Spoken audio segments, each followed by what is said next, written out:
যে তোরা হইলে বাপ মায়ের সবচেয়ে খারাপ সন্তান। বাংলাদেশের সকল পুলিশ হইলে কুলাঙ্গার, এদের জন্মের ঠিক নেই।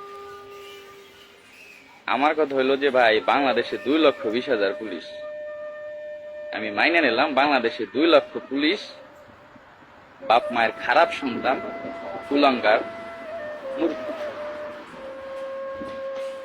আমি এক মধ্যবিত্ত ফ্যামিলির ছেলে, আমার নুন অন্তে পান্তা ফুরায়। আমার 14 গোষ্ঠীতে গভর্নমেন্ট জব কেউ করে না। আমি কোনো কোঠার পুলিশ না, আমি সাধারণ কোঠায় ভর্তি হয়েছি। আমার এই চাকরিটা হবে আমি কখনো আশাও করিনি। আল্লাহ আমার রিজিক লেখছিল পুলিশের চাকরি, আজ আমি চাকরি করি, আজ আমি কুলাঙ্গার। আমি একজন স্টুডেন্ট ছিলাম, আমি এইচএসসি পাস করে এখানে আসছি। যাই হোক, জনগণ আমাদের গালাগালি দেবে, এটা আমরা শুনি বা আরো শুনতে হবে, তা নিয়ে আমার কোনো আফসোস নেই। কিন্তু আমার যেটা বলার সেইটা হইলো, সবাই বলতে আছে যে এই পুলিশ সদস্যদের সব বাদ দিয়ে দেন, আমরা মেধাবীরা এখানে আসবো, আমরা দেশটাকে গর্ব।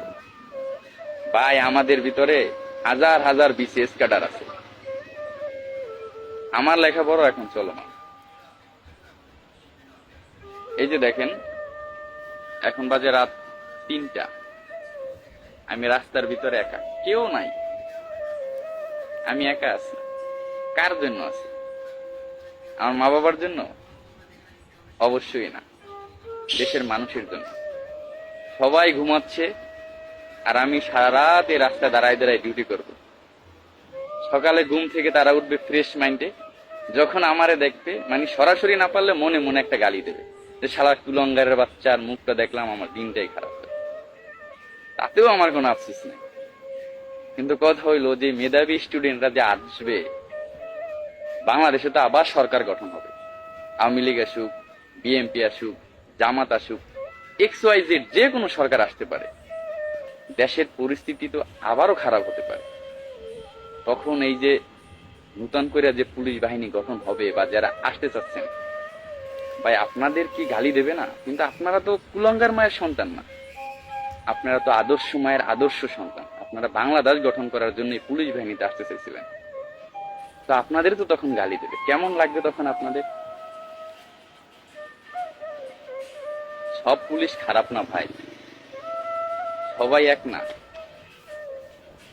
সবাইকে এক পালায় মাইপেন। 3,000 পুলিশের নিয়োগ আসলে 18 লক্ষ আবেদন করে।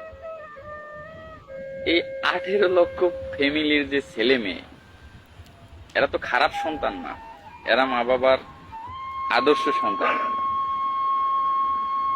সামনে পুলিশের বড় নিয়োগ আসতেছে, পুলিশের অনেক ভ্যাকেন্সি। এখানে কি ভ্যাকেন্সি খালি থাকবে? অবশ্যই খালি থাকবে না।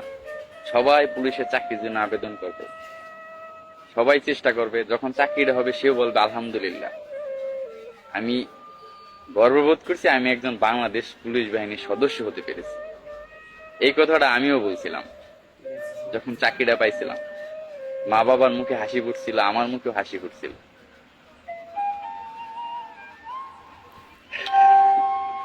আসলে এগুলো নিয়ে কষ্ট পাবার কিছুই নাই।